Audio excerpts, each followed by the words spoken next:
साधना prime news, क्योंकि सच जरूरी है। राज्यसभा में रक्षा मंत्री मनोहर पर्रिकर का जवाब, कहा अगस्ता डील में भ्रष्टाचार हुआ, देश जानना चाहता है कि किसने घूस ली, किसकी शय पर भ्रष्टाचार हुआ, तर्कों को सच साबित करने में लगी है कांग्रेस।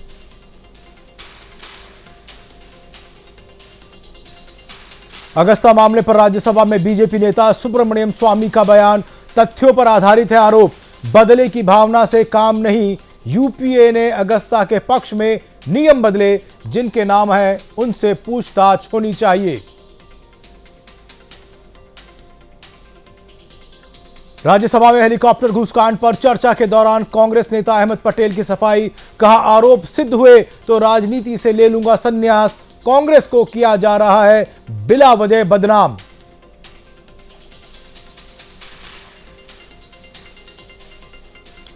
अगस्ता घूसकांड पर राज्यसभा में बोली बीएसपी प्रमुख मायावती, कहा मामला बेहद गंभीर, हल्के में नहीं लेना चाहिए, सच्चाई जानना चाहता है देश, मामले की जांच सुप्रीम कोर्ट की निगरानी में हो।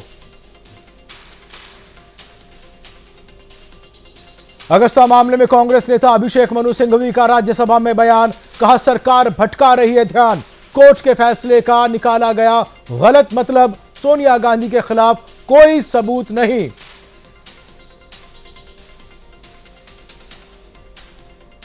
दिल्ली में जैश ए मोहम्मद के 12 संदिग्ध गिरफ्तार, दिल्ली के गोकुलपुरी इलाके से हुई गिरफ्तारी, संदिग्धों के पास से आईईडी बरामद, पुलिस का सर्च अभियान जारी। नोएडा के थाना फेज 3 इलाके में ऑटो में बिठाकर नाबालिग लड़की से गैंगरेप, वारदात में शामिल तीनों आरोपी गिरफ्तार, मुजफ्फरनगर की रहने वाली है लड़की।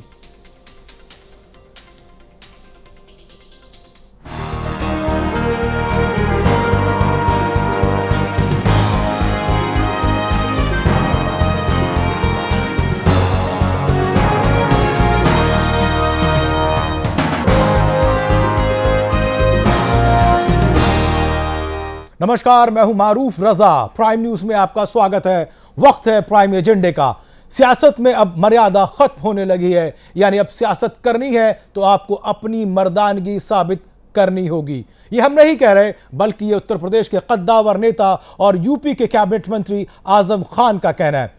दरअसल एक कार्यक्रम के सिलसिले में कल गोरखपुर पहुंचे आजम खान से जब यह पूछा गया कि आप योगी आदित्यनाथ के गढ़ में हैं और प्यार मोहब्बत से क्या उनसे तल्ख रिश्तों को खत्म करेंगे, इस पर उन्होंने कहा कि पहले योगी शादी करें और अपनी मर्दानगी साबित करें, बच्चे पैदा होंगे तो आगे की नस्ल भी बढ़ेगी।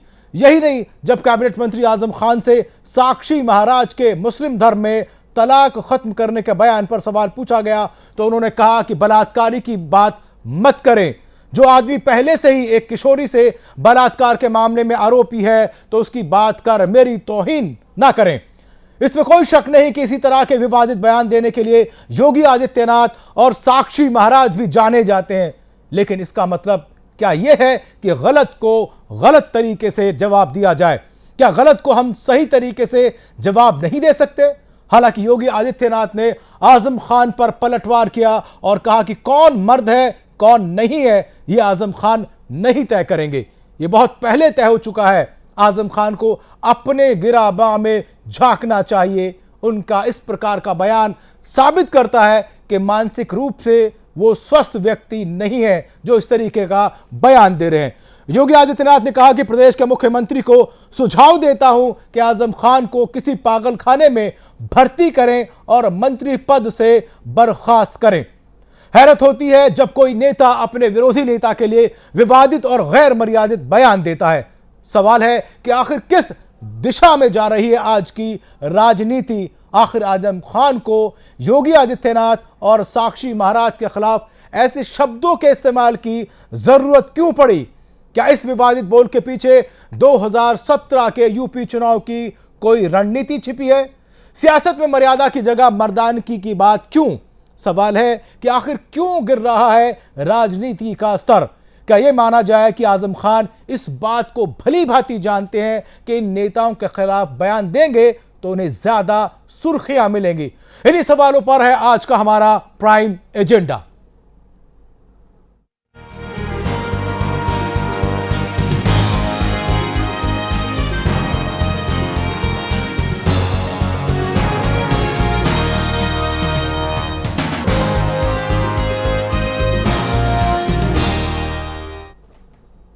मेहमानों से परिचय कराऊं मैं आपका, पहले आपको सुनवाते हैं कि आखिर आजम खान ने क्या कहा।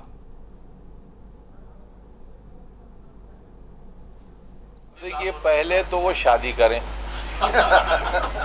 अपना मर्द होना साबित करें, और जब मर्द होना साबित करेंगे और किसी से शादी ब्याह करेंगे तो फिर मोहब्बत भी करेंगे, क्योंकि जब वो मोहब्बत करेंगे तो कुछ नतीजा भी आएगा, नस्ल आगे बढ़ेगी। यही तो ये वो बयान जो अपने आप में एक साबित करता है कि किस तरह की राजनीति की जा रही है और किस दिशा में ली जाई जा रही है और किस दशा की ओर जा रही है। फिलहाल इस पूरे मुद्दे पर बातचीत करने के लिए मेरे साथ स्टूडियो में मौजूद हैं अरुण कुमार त्रिपाठी जी, वरिष्ठ पत्रकार हैं। अरुण जी, क्या लगता है आजम खान अक्सर इस तरीके के विवादित बोलकर सुर्खियां बटोरते हैं, क्या सिर्फ सुर्खियां मात्र तक सीमित है ये बयान, या आजम कुछ और चाहते हैं? नहीं, देखिए मारूफ साहब, बयान तो विवाद उठाने वाला है और आजम खान साहब इस तरह के बयान बहुत खूबसूरती से देते हैं। वो कोई अपने आप में वो बयान किसी उत्तेजना में नहीं दे रहे थे, बहुत ठंडे तरह से बैठ करके ही बोल रहे थे जी। तो उसका कुछ जरूर राजनीतिक मकसद तो होगा।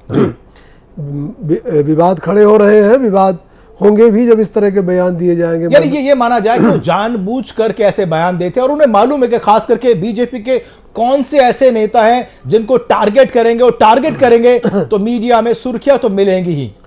अल्पसंख्यक विमर्श उठाना चाहते हैं आजम खान साहब, जो कुल मिला करके जो सैद्धांतिक पहलू इस उनके बयानों का ये है, उसके पीछे अगर किसी बड़े मकसद की हम तलाश करें, दो चीज़ें हो सकती हैं। एक तो विवाद में रहने के लिए, चर्चा में रहने के लिए इस तरह की टिप्पणियां करते हैं और दिन भर चैनलों पर उन पर चर्चाएं होती हैं, उनकी बाइट चलती है और वो जो है एक तरह से सुर्खियों में आ जाते हैं और उसका आनंद लेते हैं। लेकिन ये सिर्फ बात आजम खान तक ही सीमित नहीं रहती। लेकिन जिन दो व्यक्तियों की, जिन दो बीजेपी के बड़े नेताओं पर वो निशाना साध रहे हैं, वो भी कुछ इसी तरीके की बयानबाजी का परिचय हमेशा देते रहे। जी। तो मेरा जो ऑब्जर्वेशन है, मैं इसका जो राजनीतिक विश्लेषण कर रहा हूँ, वो इसके जो दीर्घकालिक इसका उद्देश्य है, दीर्घकालिक मकसद ये है कि अल्पसंख्यक विमर्श को खड़ा करने के कई तरीके हैं। एक तो आप जो है वो कुछ गंभीर मुद्दे उठाइए, चाहे वो जस्टिस राजेंद्र सच्चर कमेटी की रिपोर्ट का सवाल हो, रंगनाथ मिश्र कमेटी की रिपोर्ट का सवाल हो, उनके हक हकूक का सवाल उठाइए और उस पर मांग कीजिए। और या फिर जो भी सांप्रदायिक लोग हैं या जिनके चेहरे अल्पसंख्यक विरोधी हैं, उन पे आप निशाना साधिए और उन पे निशाना साधने से आप एक अल्पसंख्यक के पक्ष में खड़े हुए नेता के रूप में, अल्पसंख्यक विमर्श को जिंदा रखने वाले नेता के रूप में आपकी पहचान उभरती है। और संजोग से आज वो बयान दे रहे हैं, कल जो है वो United states commission on international religious freedoms के बारे में एक रिपोर्ट भी आई है, जिस रिपोर्ट में कहा गया है कि 2015 जो है वो भारत में अल्पसंख्यकों के हकूक के लिए बहुत खराब साल था और उसमें एक तरह से उनके अधिकारों पर बहुत हमले हुए और कई नेताओं का नाम लिया है, जिन नेताओं पर आजम खान साहब ने हमला किया है उनके नाम भी हैं। तो आजम खान मजे हुए दिग्गज नेता, उन्हें मालूम है कि वो कौन सा तीर कहां और कब चलाना है। ये बहुत मौका है। जी मैं आता हूं अरुण जी आपके पास। मैं बाकी जो मेहमान है उनका परिचय करा दूं। अशोक सिंह जी हैं, प्रवक्ता कांग्रेस से हैं, कांग्रेस में है और लखनऊ से मेरे साथ जुड़े हैं, और साथ ही रविदास मेहरोत्रा है, प्रवक्ता है समाजवादी पार्टी के, वो भी लखनऊ से मेरे साथ हैं। रविदास जी, सवाल आपसे भी वही है, आपकी पार्टी के जो कद्दावर नेता हैं आजम खान साहब, जिस तरीके के वो बयान देते हैं, पार्टी क्यों इस तरीके के बयानों को सुनती है और मौन रहती है?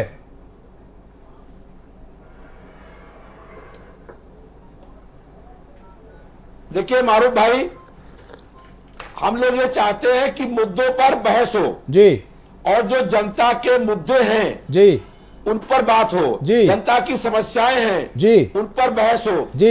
आज कैसे लोगों को शिक्षा मिलेगी, कैसे चिकित्सा की व्यवस्था होगी, कैसे जो नागरिक सुविधाएं हैं, जनता को पीने का साफ पानी मिले, सड़कें बने, नालियां बने, पार्क बने, इन समस्याओं पर चर्चा हो, बहस हो और जनता को बेहतर नागरिक सुविधाएं प्राप्त हो, ये हम लोग चाहते हैं। लेकिन राजनीति में जो व्यक्तिगत रूप से आरोप लगते हैं, ये बात ठीक नहीं है। मैं इस पक्ष का हूं कि जो मुद्दे जो है, नीतियां हैं, जो कार्यक्रम है, जो सिद्धांत है, वो उस पर बहस हो। नहीं तो सर ये माना जाए, क्या आजम खान इन तमाम चीजों को नहीं जानते या जानबूझकर नजरअंदाज कर रहे हैं? देखिए, मेरा स्पष्ट रूप से कहना है कि कोई व्यक्तिगत रूप से राजनीति में किसी के ऊपर हमला हो या व्यक्तिगत रूप से कोई बात कही जाए, ये उचित नहीं है। जनता के मुद्दे हैं, उन मुद्दों पर बात हो। सर वो बातें बिल्कुल सही है और इसी मुद्दे पर हम आज का प्राइम एजेंडा कर रहे हैं कि विकास के मुद्दे, जनता से जुड़े मुद्दे, वो कहीं ना कहीं हवा हो गए। ये जो लफाजी हो रही है, जो बयानबाजी हो रही है, वो ज्यादा सुर्खियों में है। और जब आप ही की पार्टी का एक कद्दावर नेता इस तरीके के बयान करे तो पार्टी किस तरीके का कोई अंकुश क्यों नहीं लगा पा रही कि आप ऐसा ना बोलें? देखिए, किस इस प्रकार की जो बयानबाजी और लफाजी हो रही है ये ठीक नहीं है। जो जनता के मुख्य मुद्दे हैं, उन मुद्दों पर जो जनता आज चाहती है कि उसको पीने का साफ पानी मिले। सर आपकी बात बिल्कुल दुरुस्त है, मैं आपकी बात से 16 आने इत्तेफाक रखता हूं, लेकिन रविदास जी सवाल यही है, आपने बड़ी बेबाकी से जवाब दिया। चाहते हैं सर आपकी पार्टी के सुप्रीमो बड़े नेता क्यों नहीं बोलते, क्यों नहीं लगाम लगाते इस तरह की बयानबाजी पर?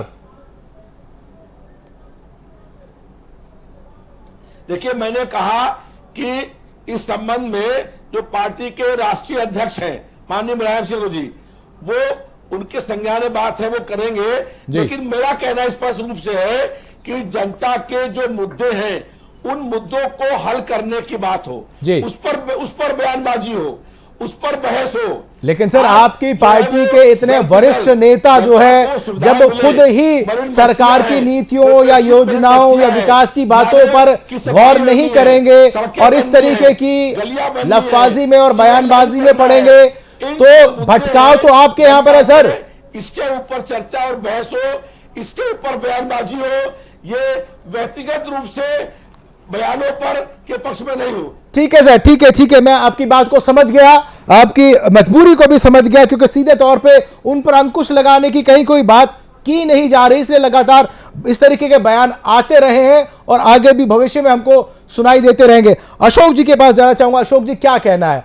प्रदेश जो है चुनावी साल से गुजर रहा है, 2017 में चुनाव होना है, क्या सिर्फ इस तरीके की जो बयानबाजी है वो जानबूझकर की जा रही है, चाहे वो कांग्रेस की तरफ से हो, वो चाहे सपा की तरफ से हो या बीजेपी की तरफ से हो? क्या मतलब निकाला जाए इन बयानबाजियों से? क्या फायदा और क्या नुकसान है सर?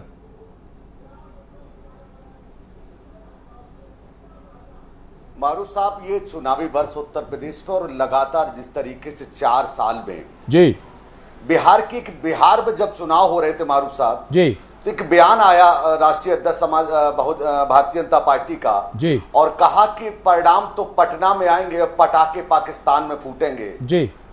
और इधर आजम खान साहब बोलते हैं कि मुलायम सिंह का जन्मदिन दाऊद के पैसे से बनता है। तब जब इस तरह की विचारधारा होगी और एक उत्तर प्रदेश का कद्दावर मंत्री ये कहता है कि आजम मुझे राज्यपाल से मेरी हत्या हो सकती है, मेरी जान को खतरा है, लगातार जिस तरीके के बयानबाजी होती है, ये कौन करा रहा है? आजम साहब अकेले नेता ऐसे नहीं है। अगर आजम राज्यपाल जी से जान की खतरा है तो क्यों नहीं मुलायम सिंह जी ने पहल की, उत्तर प्रदेश के मुख्यमंत्री ने क्यों नहीं पहल की? जब कैबिनेट की बैठक होती है तो ये बात होनी चाहिए कि भाई राज्यपाल से आपको जान का खतरा है। योगी आदित्यनाथ की क्या भाषा बोलते हैं, साध्वी प्राची क्या भाषा बोलती है?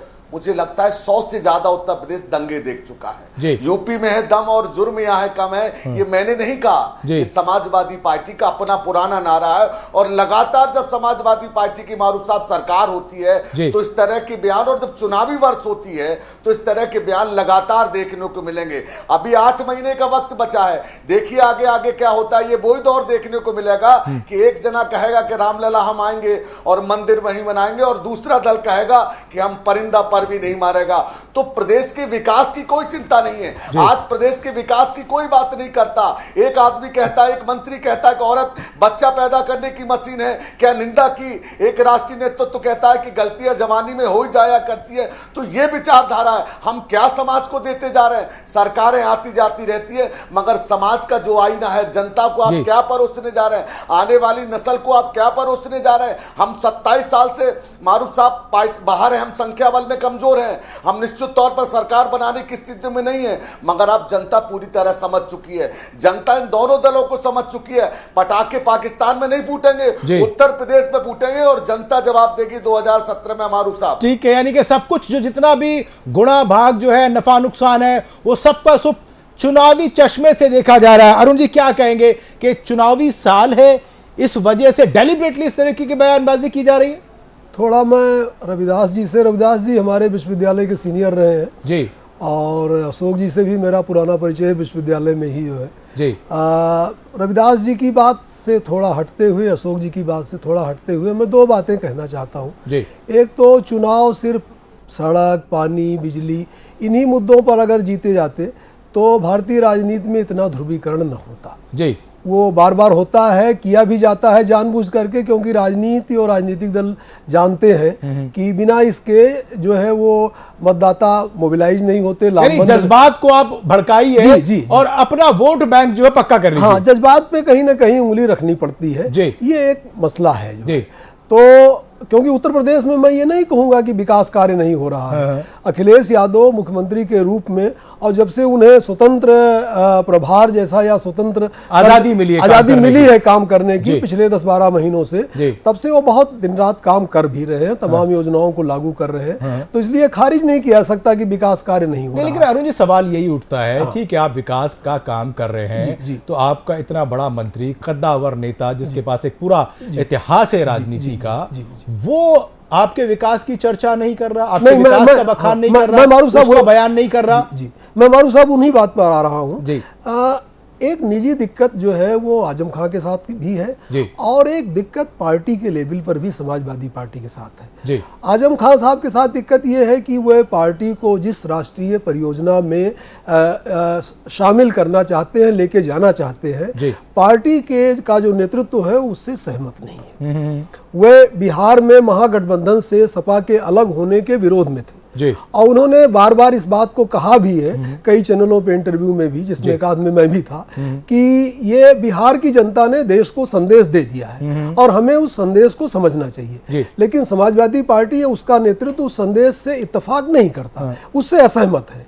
तो ये उनकी एक बेचैनी है जी। दूसरी दिक्कत समाजवादी पार्टी की ये है कि लगातार समाजवादी पार्टी की जो छवि है वो भाजपा विरोध की कम और उसके साथ समझौता और सहमति की ज्यादा बन रही है जी। इसको संतुलित करने के लिए समाजवादी पार्टी चाहती है कि उसका कोई अल्पसंख्यक बड़ा नेता बीच बीच में ऐसे बयान देता रहे जिससे अल्पसंख्यक समुदाय की जो भावनाएं हैं वो उससे जुड़ी रहे। यानी ये माना जाए कि जिस तरीके से बीजेपी के चुनिंदा नेता योगी आदित्यनाथ, साक्षी महाराज, निरंजन ज्योति, ये तमाम बयान देते रहते हैं, गिरिराज किशोर बयान देते रहते हैं और प्रधानमंत्री नरेंद्र मोदी मौन धारण किए रहते हैं, क्या इसी तरह की नियति पर, इसी तरह की रणनीति पर मुलायम सिंह यादव और अखिलेश यादव काम कर रहे हैं? निश्चित तौर पे ये जो मामला चल रहा है, क्योंकि ये रिपोर्ट्स भी आ रही हैं इस तरह की, समाजवादी पार्टी के भीतर भी फीडबैक है, बाहर भी है कि अल्पसंख्यक समुदाय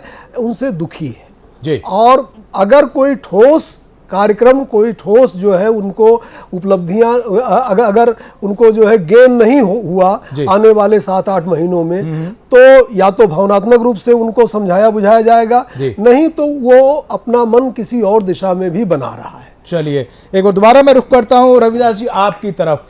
क्या ये सारा का सारा चुनावी गणित तय करने के लिए किया जा रहा है, जानबूझ करके किया जा रहा है कि जो वोटर, जो आपका अपना वोटर माना जाता था अल्पसंख्यक मुस्लिम, वो छटक गया है, उसको वापस अपने पास बुलाने के लिए, आकर्षण देने के लिए जानबूझकर आजम खान जैसे नेताओं को छूट दे रखी है कि वो इस तरह की बयानबाजी करें और उनको जज्बाती तौर से अपने से मिलाए?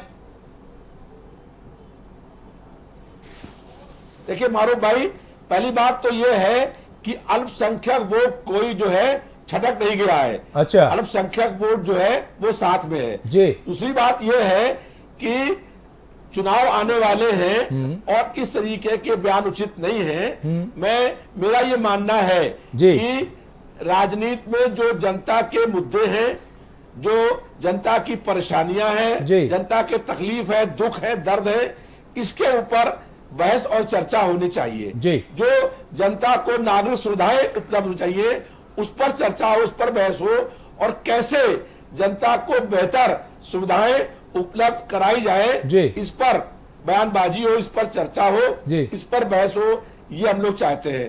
और इस तरीके से जो एक बात हो सकती है, जो उन्होंने कहा कि शादी नहीं होती है तो वो कुंठित लोग होते हैं, लेकिन किसी का नाम लेके नहीं हो, ये बात हो सकती है कुछ मामलों में कि जो लोग शादी नहीं करते हैं वो कहीं कुंठित रहते हैं। कहीं ना कहीं रविदास जी आप भी समर्थन करते हैं, मानते हैं कि ठीक है गलत है लेकिन फिर भी सही है।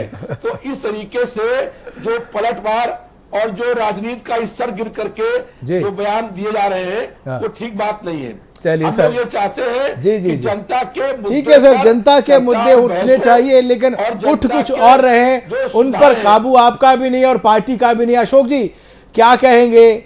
सीधे तौर पे आजम खान डेलिबरेटली इस तरीके के बयान दे रहे हैं ताकि मुस्लिम वोटर्स को अपनी तरफ आकर्षित करें।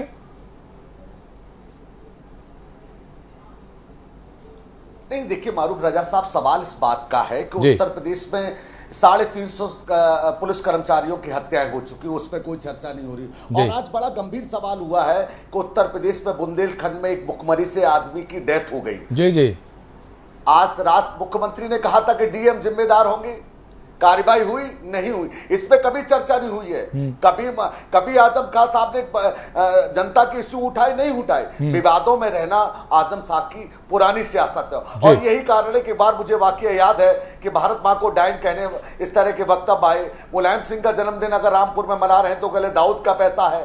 क्या कारण है? मुख्यमंत्री कुछ चुप बैठे हैं। मुख्यमंत्री की चुप्पी भी संदेह है। अगर मुख्यमंत्री चाहते तो ये मामला शांत हो सकता है। अगर मोदी जी चाहते तो बता सकते थे कि भाई साक्षी महाराज आप इस तरह की भाषा, डर और दहशत की सियासत बंद कर दीजिए। क्या कारण है? देश में डर जैसा माहौल है और उत्तर प्रदेश में लगातार 100 दंगे, एक नहीं लगातार दंगे होते रहे। क्या कार्रवाई की है? कौन अधिकारी सस्पेंड हुआ है? कितने लोग जेल भेजे गए हैं? यही जवाबदेही उत्तर प्रदेश की जनता चाहती है कि अब जात और धर्म की राजनीति बहुत हो चुकी है। मैंने पहले भी वक्तव्य में कहा कि अब वो दौर खत्म हो गया कि कोई परिंदा पर नहीं मारेगा, हम आएंगे बनाएंगे, ये सारी बातें जनता बेईमानी समझती है। आज विकास की कोई चर्चा नहीं कर रहा। मुख्यमंत्री बताए कितने लोगों को उत्तर प्रदेश में रोजगार दिया है, मुख्यमंत्री बताए कितना उत्तर प्रदेश में पूंजी निवेश हुआ है। कोई एजेंडा नहीं है। सिर्फ परिवार का एजेंडा है कि कितनी घर में लाल बत्ती होनी चाहिए, कितने लोगों को विधायक बनना चाहिए, आजम साहब की पत्नी को राज्यसभा जाना चाहिए।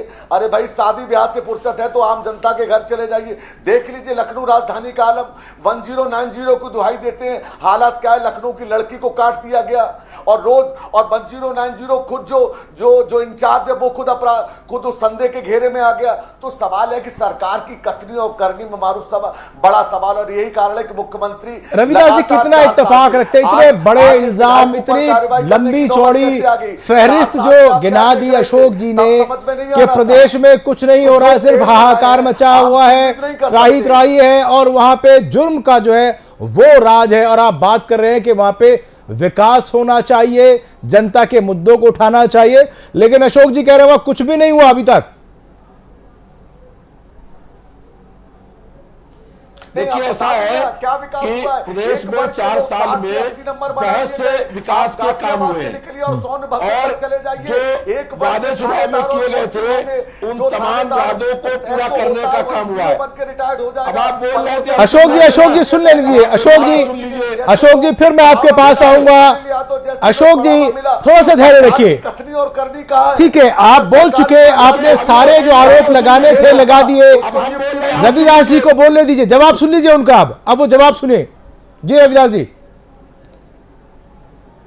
देखिए देश के अंदर 57 साल कांग्रेस ने राज करने का काम किया जी और 47 साल प्रदेश के अंदर कांग्रेस ने राज करने का काम किया। तो कांग्रेस ने इस देश में और प्रदेश के अंदर जनता की कोई समस्या हल करने का काम नहीं किया, और इसीलिए 27 सालों से कांग्रेस सत्ता से बाहर हो गई है और कांग्रेस का कोई भी जन आधार नहीं रह गया है।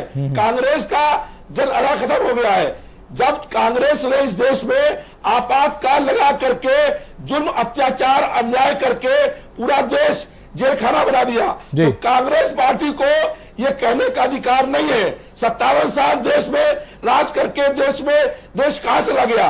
और प्रदेश के अंदर जो 50 साल राज किया है और उसके बावजूद भी जो आज प्रदेश की हालत खराब है, उसके लिए मुख्य रूप से कांग्रेस पार्टी दोषी जिम्मेदार है।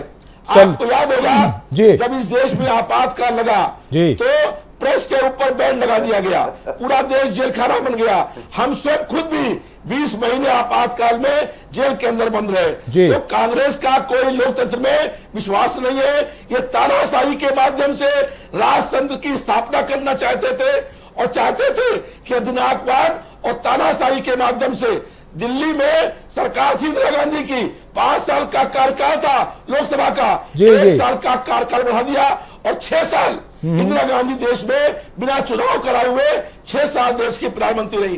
तो कांग्रेस पार्टी का डेमोक्रेसी में कोई और विश्वास नहीं है। ठीक है। तानाशाही के माध्यम से राजतंत्र की स्थापना करने। ठीक है, मैं आऊंगा अशोक जी आपके पास, अभी आऊंगा। वक्त एक ब्रेक का, और ब्रेक के बाद भी एक चुनावी और वो कांग्रेस रंग और चुनावी जंग दोनों जारी है, क्योंकि जुबानी जंग का दौर शुरू हो चुका है। फिलहाल वक्त एक ब्रेक का, ब्रेक के बाद प्राइम एजेंडा में फिर लौटेंगे।